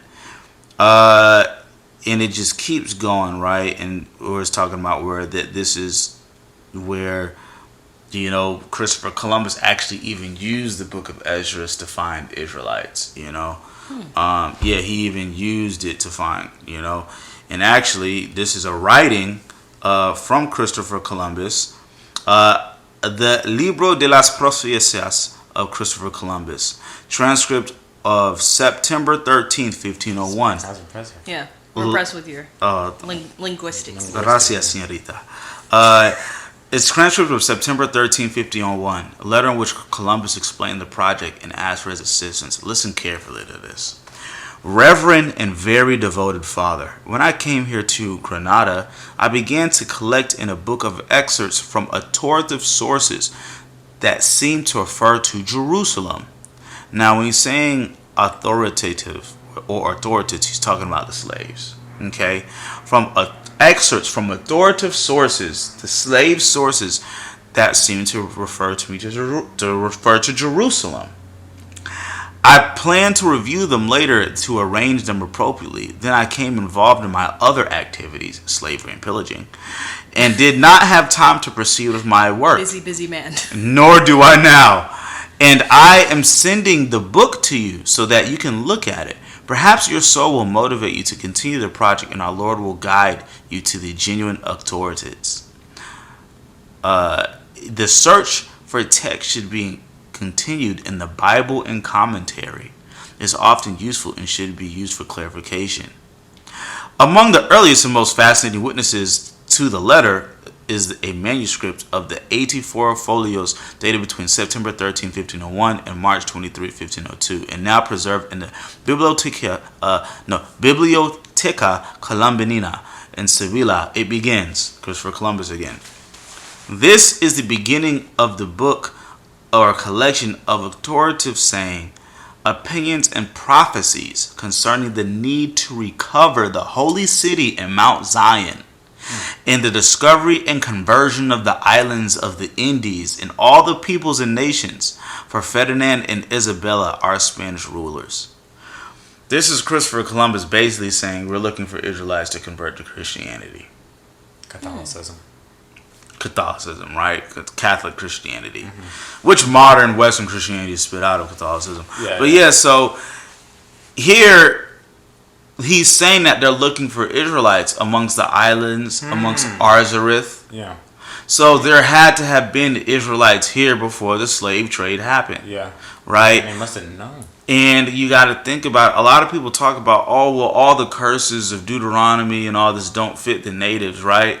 Well, I mean, they were taken into captivity. Yeah, right. Word? Yeah, right. Pete. But here's what they don't realize when they talk about, you should go, in Egypt by ships and all this stuff. People talk about this prophecy. Well, here's the thing. Again, the tribes got split up. So you're going to have some tribes that experience all of the curses, and some tribes who experience most of the curses. hey, I would be an example of somebody who did not experience all of the curses. Mm-hmm. My dad's side of the family retains their Mashak name because they migrated here. Mm-hmm. This is why I still have a Hebrew name. That is indigenous to the Kikuyu tribe. Yeah. I have Cherokee on my mom's side. It would have made sense for them to even bring more men than women and children on the slave ships anyway to mate with the women who were already here. Yeah. Mm-hmm. That's why most of us can say we have native on our mom's side and not dad's side. But right? you know that is still like subjective because your dad has a mom and a dad and your mom has a mom and a dad. So therefore it could be her, on both sides. For my family, I know on my dad's side we're Blackfoot Indian. On my mom's side, I don't know what Blackfoot are mound builders. Definitely Israelites. I've studied them. Really? Yes. Yeah, our last name is Simon, so we have a Hebrew name. And then, Simeon. And then on my mom's side, I don't know where. So I'm the one who knows that my mom's side is native. They're Cohen, like just now getting there. Simeon, Mashak. Oh, we've been ruled our whole life. Hey! We just so happen to find each other. That's right. Look at the Most High. That's crazy. Won't he do it? But on my mom's side, her family, like her grandparents, great grandparents, they were from like Missouri, Arkansas, those places in the Midwest, and they retain the features. My great grandmother is 95 years old. She has slimmer eyes, a rounder face, somewhat of straighter hair, but she's still brown skin. Mm-hmm. And so she has lots of kids that are a variety of colors, but most of us are browner. And then my grandmother, she's more yellower, but like I'm from the Midwest, so from where I come from, I never even met a person who was from continental Africa. I didn't know anyone from the Caribbean, so I didn't understand the feature difference in Americans. Like I'm like, oh, everybody looks like me. Like when we're kids, like all the girls have super long hair, the men have beards. We don't have really textured hair. We have like our facial features and everything. And then when I met people that were from other places, from Nigeria, from places in Africa or whatever, Ethiopians, I'm like, oh, they literally have different features. Yeah. And a lot of us are a lot more mixed with native than we think. Yeah. Like we think that we're just like pure blood, unknown African. No. Like a lot of us are mixed with natives. They took natives captive. They won't show you on your DNA test, by the way. They'll lie to you. Oh, there's 0% Native American coming on everyone's DNA test. It's just not there because they don't want to owe us reparations and taxes. Imagine owing us reparations not only for literally bringing my ancestors here, but then for enslaving the ones that were already here. Yeah. So you stole their land, kidnapping. Like they would owe us 2 times as many reparations if they were true about where we came from. Don't worry, we still gonna get it. Yeah. I fully believe that. I already know what I'm doing with mine. I got big plans. I'm about to build me some multi-family units and rent out the rooms. Israel came out rich out of Egypt. Yeah. I got a couple museums I know I want to hit already. Get our stuff back. So this on Friday when I took myself on the self date, like we were talking about, I went to see the movie Killers of the Moonflowers. So good. I gotta watch that. You have to see. My mom was telling me to see that. It's so good. Of course, they whitewashed the cast and everything, but you got the idea. Okay. So basically, there was a tribe of Native Americans. And the first scene of the movie, they are having. I'm not going to tell the movie, but I'm just saying they're having a town meeting. Yeah. But they're all crying because they know that they're about to be taken over by the white man. Oh. So they're crying out loud, saying, "Our children won't know our way. They won't know our language. We're doomed. We're doomed. They're going to take us. We're doomed." They're crying. They bury a hatchet. And then the next scene, oil starts spewing out of the hole where they buried the hatchet. And you see them all running, dancing. And then it fast forwards. I know I'm kind of telling the movie. No, stop. But this is the historical fact. I've heard enough. I want to go stop. Okay, I won't say more about the movie, but basically they become super wealthy. That's the beginning of the movie. Good. Gotcha. So they become extremely wealthy because they struck oil on their land.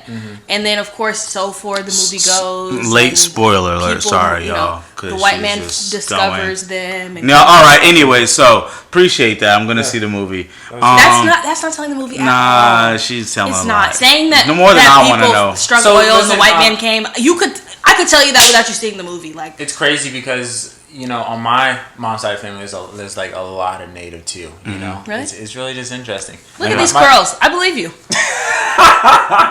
yeah. My Gma, I'm pretty sure it's a lot of Seminole, and some Cherokee. Oh, I've researched them. We all know Cherokee, but Seminole as well. Yeah. Native Sioux,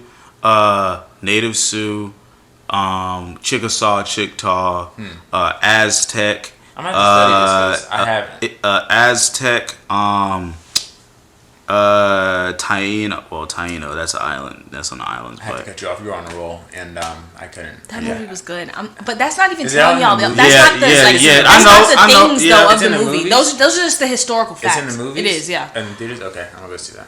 I'm not gonna read it all, but y'all know I've already shared on here origin of American Indians. It goes into the Yucatan Mayans, how they have Hebrew in their language, and they, practice circumcision. It talks about, the ancestors of the South American Indians and the Mexicans, claim that they're descendants of Issachar. The Aztecs, Mexico literally is Mexico, which comes from Mexica, which is Aramaic for Messiah, oil, anointed, paint, smear, which is basically my Hebrew name, as well, Mashak. I know a lot of people want to be Negro only and only want, granted, I do believe there were Hamites here, right? There were some Hamites here as well that there was some mixing happening. But, look, according to the word, which I already showed y'all and connecting the sources, some of these, they were literally saying, Haya, Haya, Haya, I am in Hebrew. Yahweh, Yahweh, Yahweh. Kumbaya. Yeah, the Tetragrammaton. Christopher Columbus even brought an African that spoke Hebrew because he knew he'd be able to communicate with the natives. Imagine, imagine how baffled this African was, right? Yeah. Or First black of all, Jew, he go willingly, whoa, yeah, I mean, right? Whoa. He was a slave too, by the way. And so it's and then I have the Book of Nations, the Hebrew tablets found in 2020 that shows the Mohawk took on some Asherites became the Mohawk natives of Canada, New York area. It's just too much, and I'm not willing to argue with none of my brew brothers about this subject. This just like it's the modern day Samaritan and Israelite conflict, to be honest. Yeah. Those are brothers and sisters, even if they don't look. You talk about this with some of our people, and they be like, "No, them folk is racist," and they look at us and. One of our people, from Congregation from New York, he was talking about that. I'm like, look, man, okay, Samaritan Israelite, it's the same thing. You got to get over that emotion of even, the colorism aspect. Because it's colorism in our own community. I think, there's a... Thanksgiving is the genocide of Israelites. I forgot about Thanksgiving. We were supposed to be slamming on Thanksgiving and how terrible it is. Oh, it's okay. We got it. Y'all know that already, all right? So let's just move on. Yeah. What was I gonna say? Y'all know. Come on, y'all know. We've been taught by our oppressors to the point of colorism. So it's there's still an unlearning that we have to do about other people groups and having prejudices against them because we were taught by the Caucasians, so. And that's why we can't, like Brandon was saying about us and our brotherhood with the Hispanics and Latinos. When I walk through my neighborhood or when I go on a hike through the park, I see what I believe to be Native people right here. They are seen as being Latinos. They're seen as being Mexican or being Spanish. It's a rebranding. But they have the same lots of the features, at least of what they put in the textbook. Of course, they didn't put the Black Indians, Blackfoot Indians and people. They didn't put those in the textbooks. Yeah. The ones they did put in the textbooks still live here, still have those features, and they're actually a lot of them right there stuck at the border, can't even come over here, and this is really their land. It's just a rebranding so they don't have to, so they can pay taxes still. Okay, so can we get to the financial news? Because I think that my brother here, Eliyahu, he has a solution for our people. Something that I want him to share with y'all so we can stop starting all these GoFundMes. Oh, yes. Every time somebody in the hood, passes away. Listen, if you are out here in these streets, I need you to know that there's one thing that's guaranteed in life, and that is death. And first off, you need Jesus Christ, who is the ultimate life insurance policy. Because you have eternal life in him. But... if you are out here in these streets, gang banging, slanging dope, stop doing whatever. These people are not gang banging. I'm just saying. If you're out here in the streets, if you're living by the sword, you're gonna die by the sword. So if you're gonna live that life, at least be responsible, so that your parents don't have to start a GoFundMe, so that you can be at least buried or cremated, and also you can start to create wealth. Literally, what life insurance does is it creates an immediate estate for people. My perspective on life insurance, there's two types. You got whole life, which would go throughout the duration of your life, and then you got term life insurance, which goes for a certain amount of time. That one sucks. You'll leave your kids absolutely nothing if you choose that one and save a few dollars every month. She's talking about whole life insurance. Term life. That's the one that's no good. No, it's not. Term life is actually good. Because really, you shouldn't be But it decreases as you get older, no? No, it stays the same. So whole life is one that decreases as you get older. And as well as, like, really whole life insurance policies, they're really beneficial for those that make over $250,000. Because, like, when you hear people talking about, like, the tax benefits of life insurance, you have to be putting in so much money into it that it makes sense. First off, this is what people in this conversation, I was just telling someone about it. You have to realize that people that are worried about their taxes have a high income. So focus on your income. Don't focus on trying to utilize life insurance as a way to use it as an investment. It's better to get a term life insurance policy and invest your money in the stock market or into a mutual fund or into like the money markets, not necessarily an insurance product. Now, if you do make a lot of money and you are looking for ways to become your own bank, whole life insurance does make sense. Or there's universal life insurance policies, but for the vast majority of people, it's good to just have a term life insurance policy because it's a lot cheaper. On a monthly premium basis, you get a lot more coverage, and it's like, my perspective on it is my biggest wealth building tool is my income, and I know that I'm gonna be covered for 30 years in the prime of my earning ability potential. I'm gonna be covered for $500,000 if I were to die. So my debts are gonna be taken care of. My family's gonna be able to have some sort of money, and but once I turn 50, I'm no longer going to really need life insurance because my assets are going to be able to pay for my funeral. They're going to be able to be willed down, and my family's going to be able to be taken care of for real. So it's not necessarily like I need a whole life insurance policy necessarily. I mean, if it's really cheap, I might have one, That's my perspective on it. Other people differ, and I see where other people are coming from in regards to utilizing it as like being your own bank. But if you're being your own bank, why do you have to pay 5% back on your own money?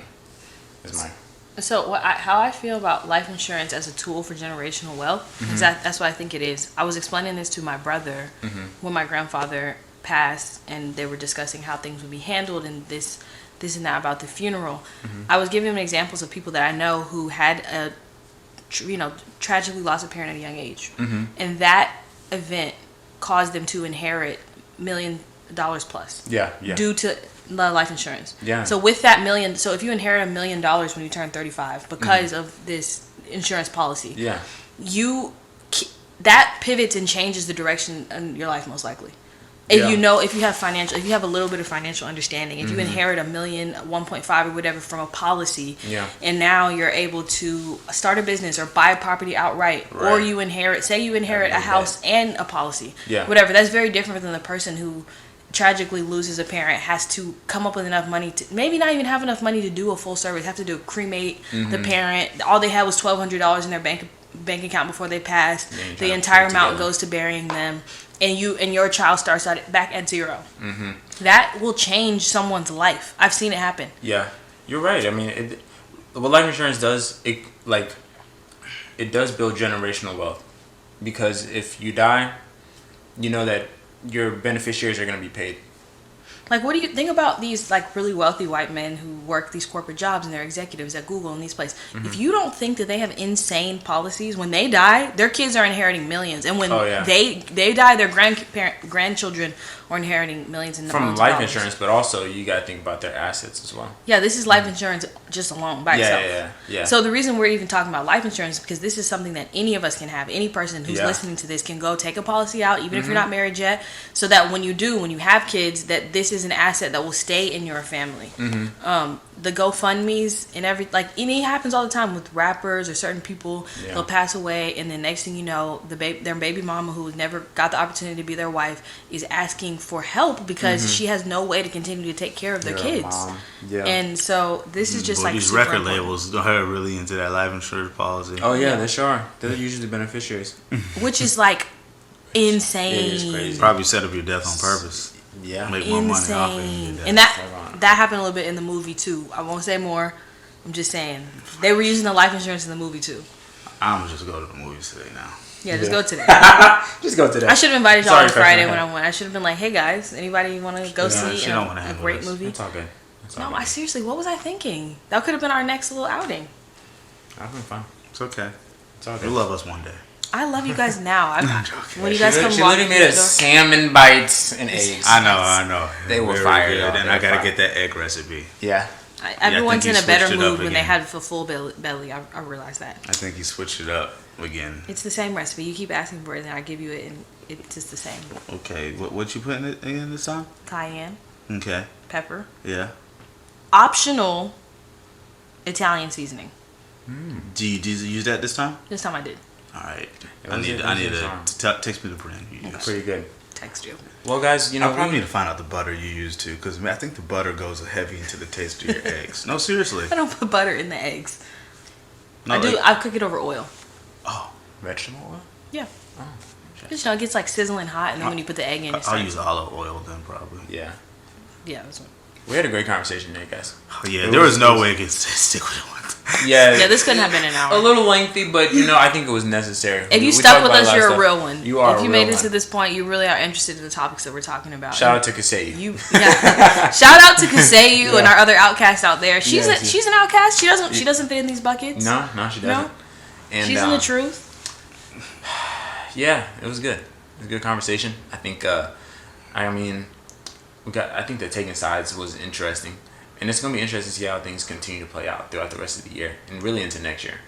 But And don't look at us as toxic as like almost being excited for living in these times. I We're know, literally right? seeing like seriously. Like, one thing I had to say yesterday is like I know it seems like weird. Like I'm excited. but we actually We're get to see seeing the Bible come Bible alive. and know who we are, Yeah. and regain our heritage, and see the Most High move. Like, it's amazing. And let the lies get exposed. Yes. and- Oh my gosh. but we That is do exciting send in our itself. prayers out to and condolences to everybody experiencing the death of family, the loss of homes, of their inheritances, everything, because that is definitely it's it can hit us at any time. You know what I mean? Yeah. That's why we got to be right Stay with covered. the Most High. For sure.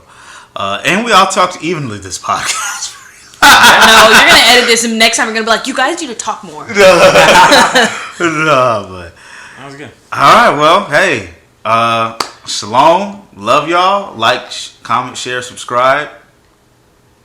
Peace. Until next time. Deuces.